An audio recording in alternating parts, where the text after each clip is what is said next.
Hello students, good morning. Welcome to secondary school channel.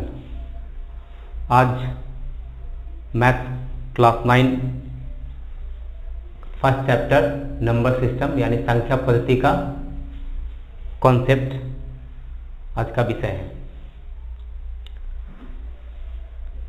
जैसे कि मैंने बताया था, थोड़ा लंबा चैप्टर है तो एक पार्ट में नहीं हो पाएगा, इसलिए 2 या 3 पार्ट में इसको बांट के बताया जाएगा। तो आज फर्स्ट पार्ट है। मैंने कुछ बना के रखा है, कुछ फिगर, जिससे आसानी से आपको समझा सकूं। पहले से ही बना के रखा क्योंकि वीडियो ज़्यादा लंबा ना हो जाए, क्योंकि वीडियो को छोटा भी करना है। ज़्यादा देर देखना किसी के लिए भी, किसी के पास उतना समय नहीं है कि ज़्यादा देर किसी वीडियो को देख सके, इसलिए उसी चीज़ को ध्यान में रखते हुए मैंने इसे छोटा बनाने की कोशिश की है। तो नंबर सिस्टम, जिसको हिंदी में मैंने लिखा है संख्या पद्धति, इसमें हम लोग नंबर के बारे में पढ़ेंगे, जैसे natural number, whole number, integers, rational number. और 8th क्लास में हम लोग इतना पढ़ चुके थे। इसमें एक और है इरेशनल नंबर, एक टर्म है, और एक टर्म है रियल नंबर, जो कि 8th क्लास में पढ़ने के लिए नहीं था। तो 8th क्लास का भी वीडियो आप देख लेंगे तो ज़्यादा बेहतर होगा इसे समझने में। 8th क्लास में मैंने अच्छे से समझाया है कॉन्सेप्ट को। रेशनल नंबर ही चैप्टर का नाम था, इसलिए रेशनल नंबर के बारे में मैंने पूरा बताया है। यहाँ पे उससे थोड़ा ज़्यादा, क्योंकि क्लास 9 है, तो आप लोग जाके चैनल पे क्लास 8 का वीडियो देख लेंगे पहले, तो समझने में ज़्यादा आसानी होगी। यहाँ पे मैंने लिखा है NW। N का मतलब है नेचुरल। डेफिनेशन तो आप लोग जानते ही हैं, all counting number are natural number. W का मतलब है होल, 0 से स्टार्ट होता है। All counting number including 0 is called whole number. यहां Z है, Z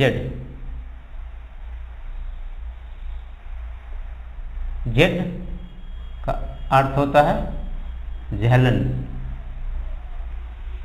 इंटीजर्स को डिनोट किया जाता है Z से। ये जो जेहलन है, इंटीजर्स तो हम लोग जानते ही हैं कि निगेटिव नंबर भी होता है,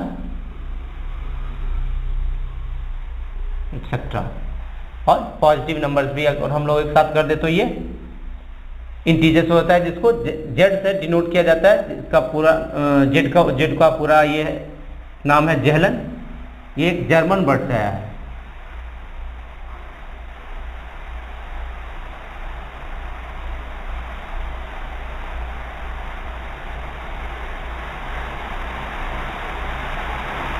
It is a German word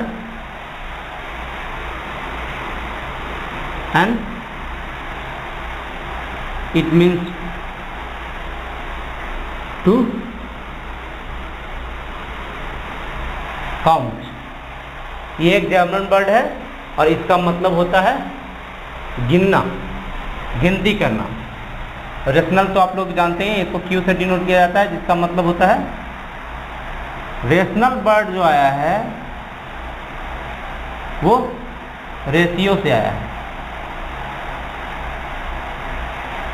इसको डिनोट किया जाता है क्यू से, जिसका मतलब होता है कोसेंट। ठीक है, तो ये फिगर बनाने का क्या मतलब है? इसका मतलब यही है कि नेचुरल नंबर जो है, सारा का सारा नेचुरल नंबर होल नंबर होता है, मगर सारा का सारा होल नंबर नेचुरल नंबर नहीं हो सकता। तो ये बहुत सारा क्वेश्चन होता है, बहुत सारा इससे क्वेश्चन आता है। पहला question, all natural numbers are whole number. Books के एक्सरसाइजेज में दिया हुआ भी होगा बनाने के लिए। पहला पॉइंट। दूसरा पॉइंट, ये ट्रू हो गया, ये ट्रू हो गया। इसी को अगर हम रिवर्स करके लिखें, उल्टा करके लिखें कि all whole numbers are natural number, तो ये फॉल्स हो जाएगा, क्योंकि जीरो जो है होल नंबर है मगर नेचुरल नंबर नहीं है। All natural numbers are whole number but all whole numbers are not natural number. अब अगला पॉइंट है, हम लोग चलते हैं इधर की ओर। जब भी हम इधर की ओर जाएंगे तो लिखेंगे all natural numbers are whole number, all whole numbers and natural numbers are integers, all integers are rational number. यानी हम लोग ऐसे करेंगे, all natural and whole numbers are integers.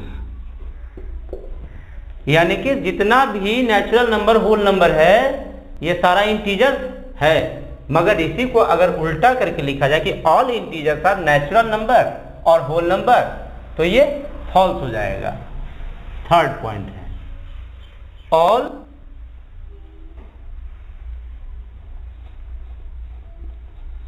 Natural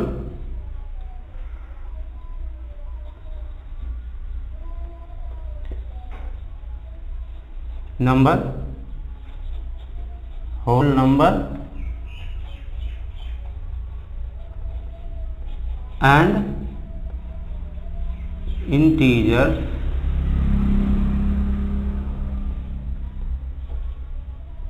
are rational number. यानी कि सारा नेचुरल नंबर, सारी प्राकृतिक संख्याएं, पूर्ण संख्या और पूर्णांक रेशनल नंबर है, मगर सारा रेशनल नंबर नेचुरल नंबर हो ऐसा संभव नहीं है। सारा रेशनल नंबर होल नंबर हो यानी पूर्ण संख्या हो ऐसा संभव नहीं है।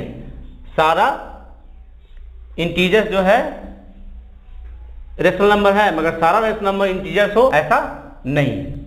ठीक है, और इसका मैं नोट्स आपको टेलीग्राम पे उपलब्ध कराऊंगा। मेरा टेलीग्राम चैनल बना हुआ है जिसका लिंक हर एक वीडियो में होता है।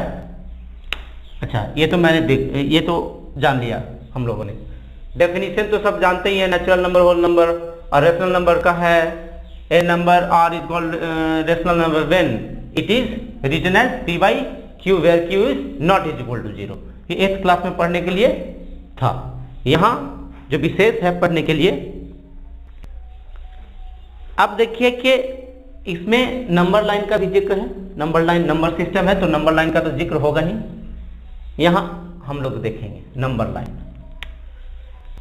तो नंबर लाइन में एक चीज हम देखते हैं कि 1/2 को क्या क्या लिखा जा सकता है। 2/4, 3/6, 20/40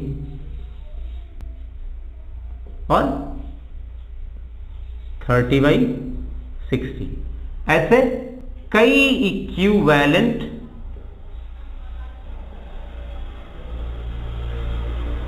फ्रैक्शंस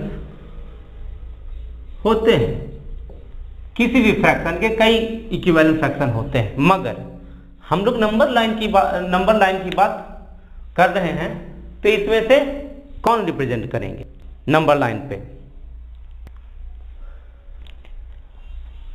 ये हम कह सकते हैं कि on the number line there are many equivalent fractions.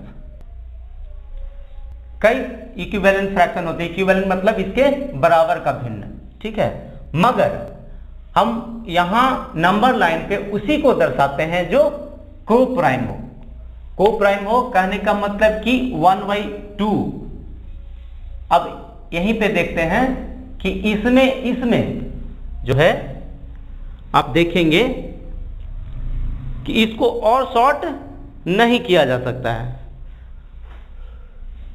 और इसमें आप सबसे पहले देखेंगे कि वैसा ही फ्रैक्शन को यहां दिया जा सकता है यहां रिप्रेजेंट किया जा सकता है, जिसका कॉमन फैक्टर सिर्फ 1 हो, यानी कि इसमें से सिर्फ इसी को हम लोग यहां पर रिप्रेजेंट कर सकते हैं, बाकी किसी को नहीं कर सकते हैं। हालांकि सारे का मतलब 1/2 ही है, मगर नंबर लाइन पे उसी को डिनोट किया जाता है जिसका कॉमन फैक्टर यानी न्यूमरेटर और डिनोमिनेटर का कॉमन फैक्टर 1 के अलावे कोई और ना हो। ठीक है, ये हुआ। अब हम लोग देखते हैं कि ईवी ये हुआ, और 8th क्लास में मैंने बताया है कि रेशनल नंबर के बीच में रेशनल नंबर कैसे निकालते हैं, उसको भी आप लोग देख लेंगे। एक बार फिर से मैं इसको बता देता हूं।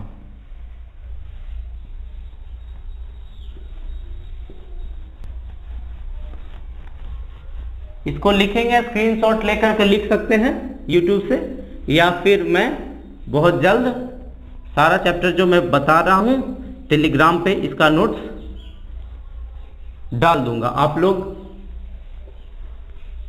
वीडियो जब YouTube पे देखेंगे तो वहां पे भी टेलीग्राम का लिंक, मेरे टेलीग्राम चैनल का लिंक दिया हुआ है, उससे जुड़े और नोट्स का लाभ लें।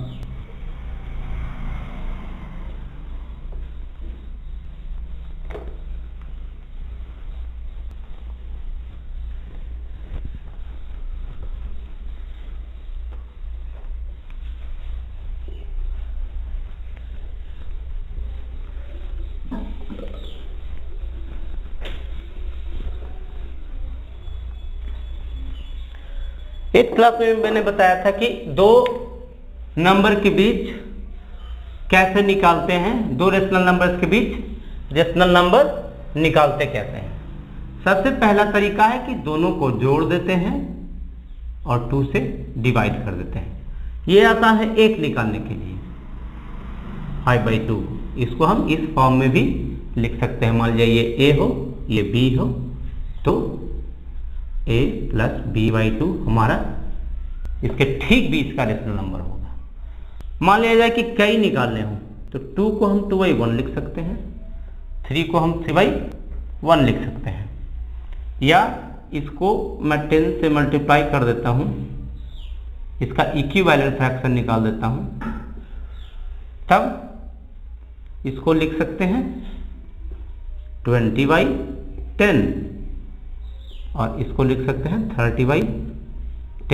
इसके बीच में आप आसानी से बस देख लेना है कि ये जो है सेम डिनोमिनेटर दोनों के बीच होना चाहिए, दोनों फ्रैक्शन में, तो आराम से इसको इसके बीच में 21/10, 22/10 से लेकर के 29/10 तक फ्रैक्शंस इन दोनों के बीच में होंगे, 2 और 3 के बीच में होंगे। देखिए यहाँ पे 9 निकल गया। अगर इसको मैं 100 से मल्टीप्लाई कर दूं तो यहाँ आपको 200/100 हो जाएगा और यहाँ 300/100 हो जाएगा।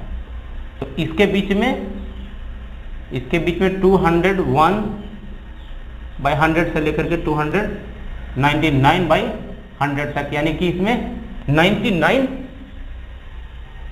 रेशनल नंबर्स हो जाएंगे। कहने का मतलब ये है कि कितना है ये कहना मुश्किल है। There are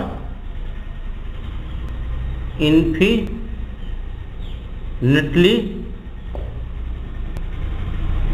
many rational numbers between two rational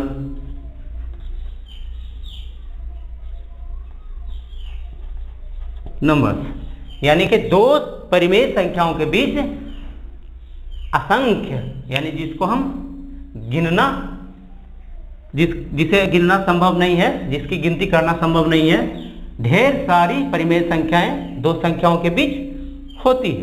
ठीक है, अब तो ये हो गई रेशनल नंबर की बात कि रेशनल नंबर कहते किसे हैं भाई? तो 8th क्लास में पढ़ा था कि which can be written as p by Q where q is not is equal to 0। ये हो गया रेशनल नंबर। रेशनल नंबर निकालते कैसे हैं? दो रेशनल नंबर के बीच तो दो तरीका है, एक इस तरीके से और एक इस तरीके से। तो ये तो हो गई बात। अब इतना तो करीब करीब 8th क्लास में पढ़ने के लिए है, जो कि 8th क्लास के वीडियो में मेरे चैनल सेकेंडरी स्कूल पे डाला जा चुका है। अब हम लोग इससे आगे चलेंगे 9th क्लास। ये भी 9th क्लास में पढ़ना है, मगर ये 8th क्लास में भी पढ़ना है, यानी दोनों क्लास में कॉमन है। अब आते हैं हम लोग इरेशनल के बीच में।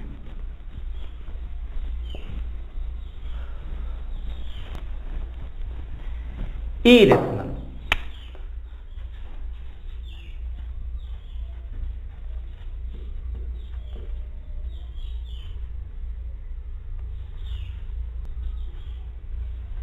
ए नंबर, कुछ भी लिख सकते हैं, number s is called irrational.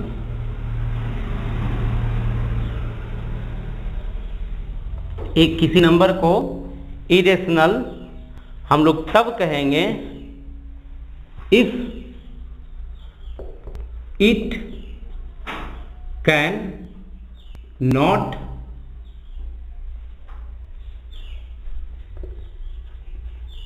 B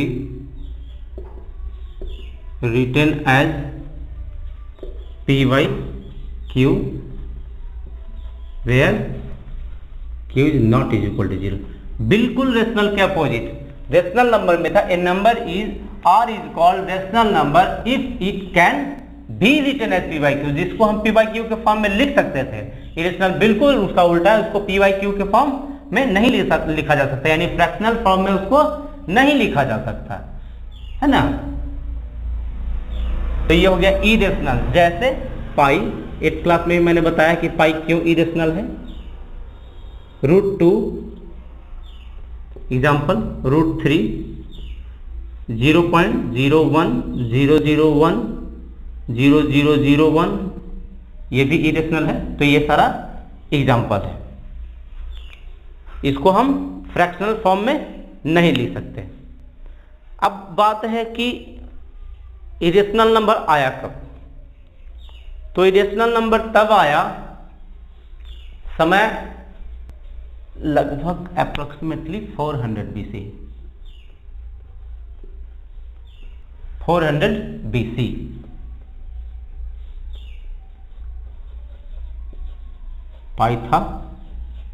पाइथागोरियंस। Pythagoras का तो नाम आप लोगों ने सुना ही होगा। तो पाइथागोरियंस कहते हैं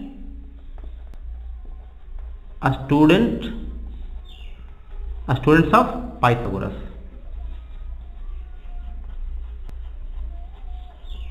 ठीक है। तो पाइथागोरियंस ने ही सबसे पहले, यानी उनके अनुयायियों ने, पाइथागोरस के शिष्यों ने ही 400 BC में सबसे पहले ऐसे नंबरों की खोज की, ऐसे नंबरों को डिस्कवर किया जिसको हम लोग p बाई क्यू के फॉर्म में नहीं लिख सकते थे।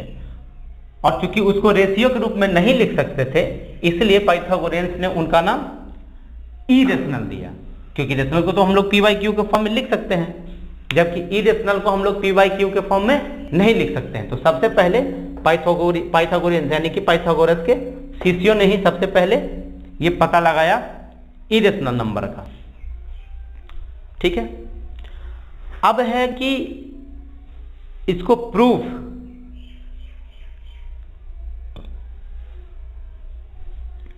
सबसे पहले, हाँ प्रूफ √2 को सबसे पहले पाइथागोरियंस नहीं किया था, क्योंकि मैथ्स बिना प्रूफ के तो चलता नहीं है। √2 को सबसे पहले पाइथागोरियंस ने ही प्रूफ करके बताया था कि ये इरेशनल है, जिसको हम लोग आगे क्लास 10 में प्रूफ करेंगे या प्रूफ इसका सीखेंगे। ठीक है। अब है कि √2 है और आपको √3 √5 पाइथागोरस ने सिर्फ √2 को ही किया था। उसके बाद √3 √5 √6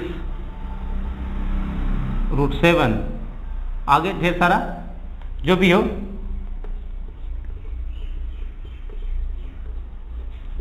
इट वाज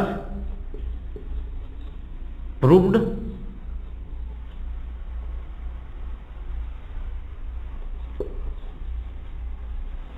इरेशनल बाय, किसके द्वारा ये इरेशनल प्रूफ किया गया था? सीरीन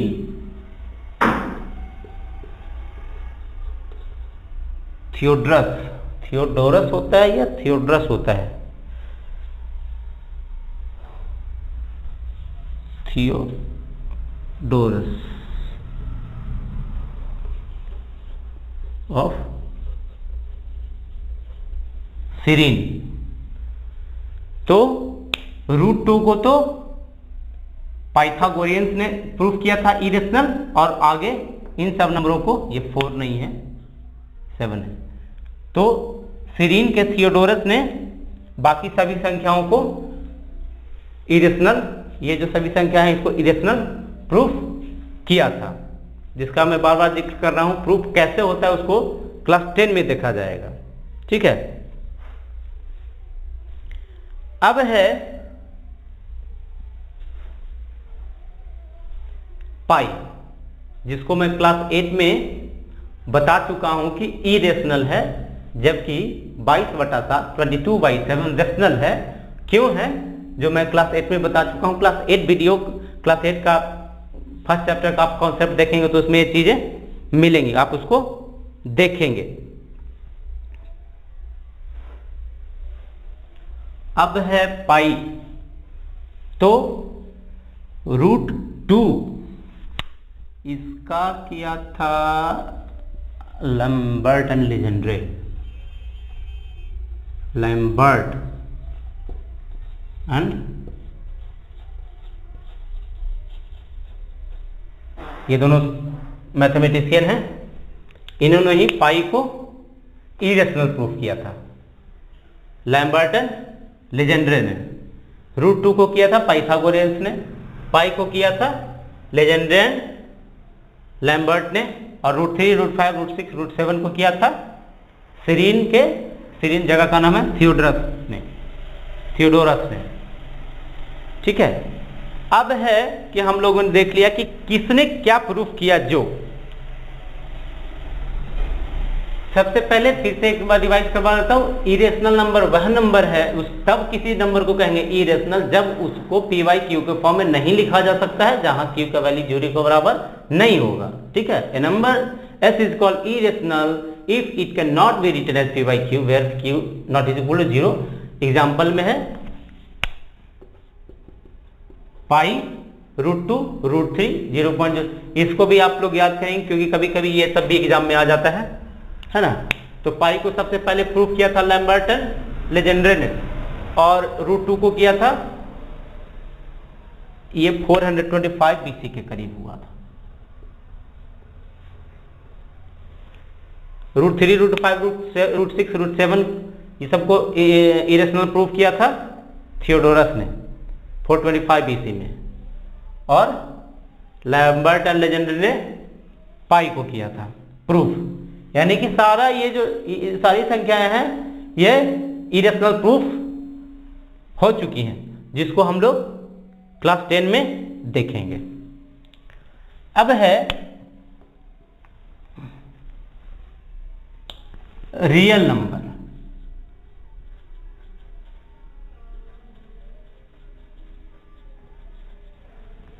सबसे पहले इन नेचुरल होल नंबर के अंदर आता है। पहला फिगर आप लोग याद करेंगे, ये इंटीजर्स के अंदर आता है, और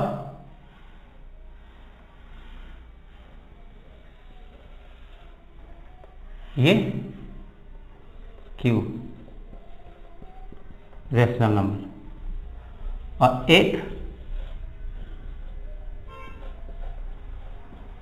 इरेशनल नंबर, और दोनों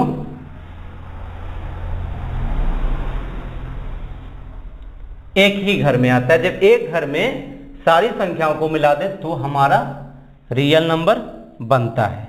यानी कि मैं इसको लिख सकता हूं, द कलेक्शन ऑफ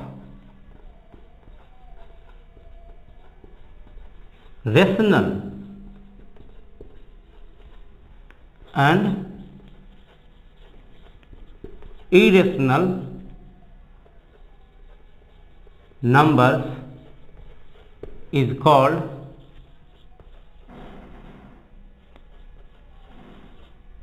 real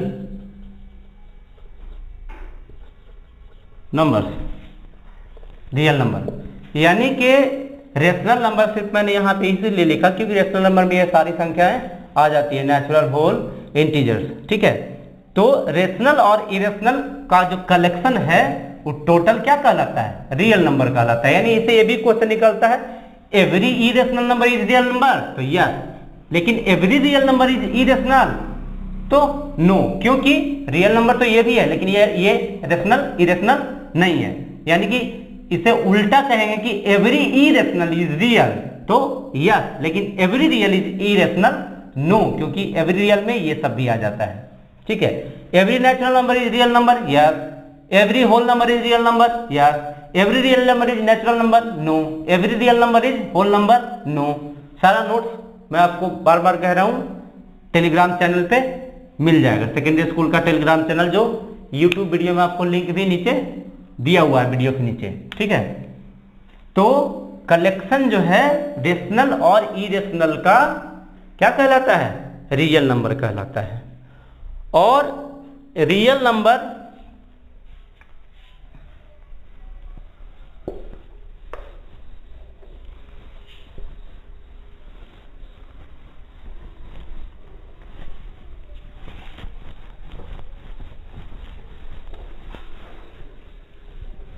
सब याद रखेंगे। पाई को किसने प्रूफ किया इरेशनल? तो लैम्बर्ट लेजेंड्रे ने। √2 को पाइथागोरियंस ने, उसके आगे √3, √5, √6 इन सबको सीरीन के थियोडोरस ने 425 BC में। अब है नंबर लाइन।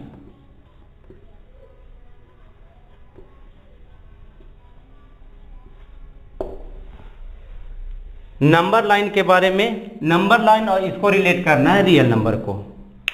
नंबर लाइन को रियल नंबर भी लाइन, रियल नंबर लाइन भी कहते हैं। क्यों, ऐसा क्यों है?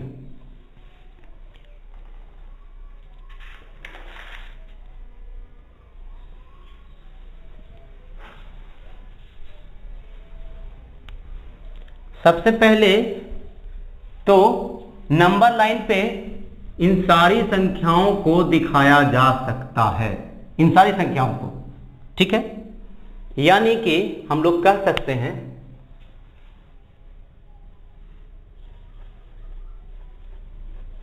Every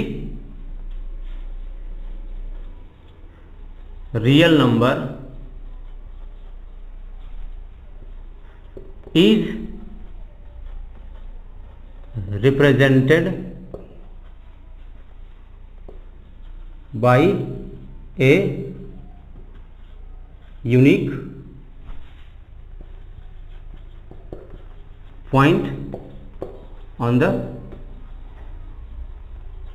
number line। इसी को अगर हम लोग उल्टा करके लिखें तो every point on the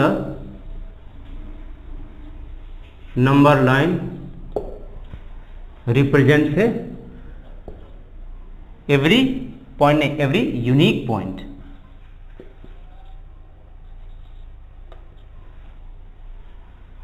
represents a real number. इसका कहने का मतलब यह है कि नंबर लाइन का सारा पॉइंट जो है, इधर नेगेटिव इधर 0 के राइट साइड में positive.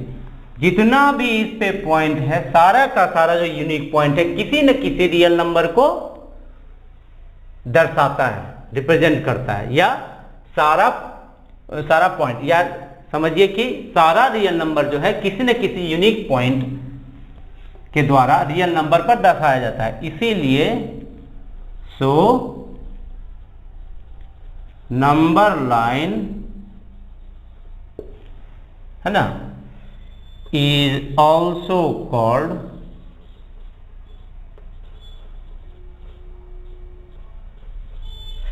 a real number line. इसलिए इसको नंबर लाइन को रियल नंबर लाइन भी कहते हैं। इसको सबसे पहले बताया था साइंटिस्ट थे, 2 साइंटिस्ट थे जर्मनी में, एक साइंटिस्ट थे कैंटर और एक साइंटिस्ट थे डेडेकाइंड। कैंटर और डेडेकाइंड।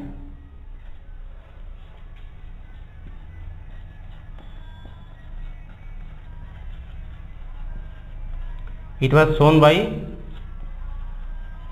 2 German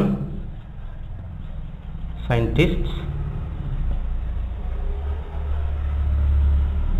Cantor and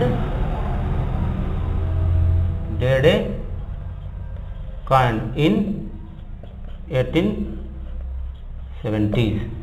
1870 ईस्वी में 2 जर्मन साइंटिस्ट कैंटर और डेडेकाइंड ने सबसे पहले ये बताया था कि every real number is represented by a unique point on the number line, यानी कि किसी खास बिंदु द्वारा प्रत्येक रियल नंबर को, मतलब वास्तविक संख्या को, रियल नंबर को हिंदी में वास्तविक संख्या कहते हैं,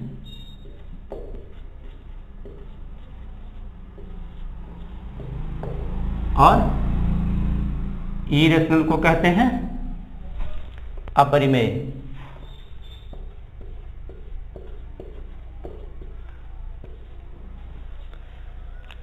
तो सबसे पहले इन 2 साइंटिस्ट ने बताया था कि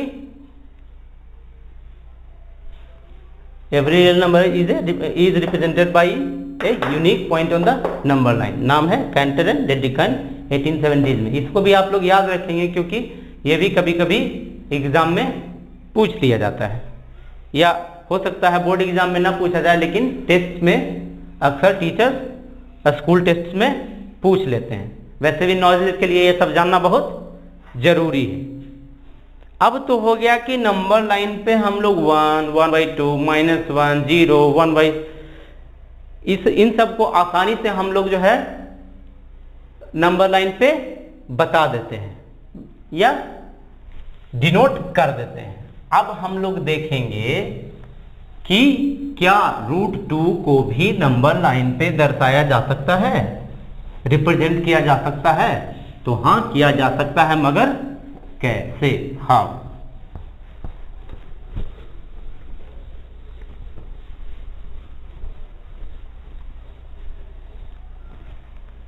चलिए इतना तो हम लोग जानते हैं कि एक स्क्वायर मैंने लिया, स्क्वायर बनाया, 1 सेंटीमीटर, 1 सेंटीमीटर, एक यूनिट इसको कहते हैं, सेंटीमीटर नहीं लिखते हैं, चाहे mm हो, चाहे मीटर हो, चाहे जो भी हो। तो इसको अगर निकालना हो तो पाइथागोरस जो थ्योरम है उसके अनुसार हम लोग जानते हैं कि p² + b² = h², या हम लोग क्या कहते हैं कि इसका जो ये साइड है वो कैसे निकलेगा, तो 1² + 1² का रूट यानी कि √2, डायगोनल जिसको कहते हैं, हिंदी में कहते हैं विकर्ण। तो विकर्ण निकालने के लिए क्या हम लोग लिखते हैं भाई, √2 इंटू साइड किसका, डायगोनल ऑफ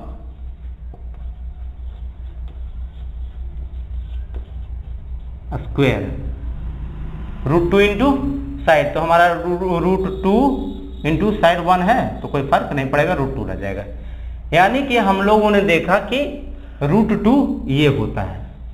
अब मैं एक नंबर लाइन बना लेता हूं, ठीक है। यहां है 0 जो कि पॉजिटिव है, इधर कहीं देखते हैं पोर्शन, 0 है, 1 है, 2 है। तो जब √2 हम लोग बनाएंगे तो मैंने लिया था 1, यहां भी 1 यूनिट का बना लेते हैं, तो ये हमारा हो जाएगा √2। अब इसको नंबर लाइन पे कैसे दर्शाते हैं, तो इसको OABC, OB को रेडियस लेकर हम लोग एक सर्कल बनाएंगे यूजिंग कंपास। तो जब सर्कल बनाएंगे तो ऐसे नंबर लाइन पे जहां पे ये मिलेगा, ये जो पॉइंट होगा हमारा √2 होगा। सारा इसी तरह का, मान लिया √3 बनाना हो तो यहां पे एक यूनिट इसके पर OB के परपेंडिकुलर एक और लाइन खींचेंगे, एक यूनिट का, तब जो हमारा ये होगा परपेंडिकुलर का मतलब यहां 90 डिग्री है, तो इसको निकालने के लिए हम लोग करेंगे h² is equal to p² plus b²।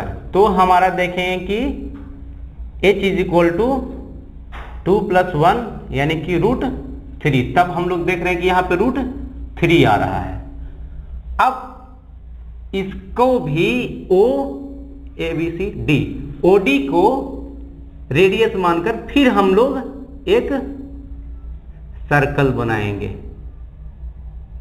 तो ये जो Q पॉइंट होगा, Q इज इक्वल टू √3 होगा, ठीक है।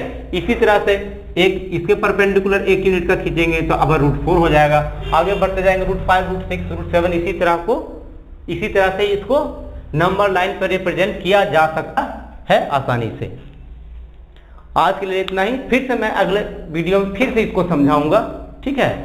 तो आज के लिए इतना ही। अंत में तो मैं बार बार यही कहता हूं कि आज यही कहूंगा कि मेरे चैनल को लाइक और सब्सक्राइब कीजिए, ताकि ज़्यादा से ज़्यादा, और शेयर भी कीजिए ताकि ज़्यादा से ज़्यादा बच्चे इस वीडियो का लाभ ले सकें। स्कूल भी नहीं जा रहे हैं तो कम से कम इस वीडियो से तो आप लाभ ले ही सकते हैं। और कॉन्सेप्ट मेरा बहुत आसान रहता है। मान लीजिए कहीं कहीं आपको अगर परेशानी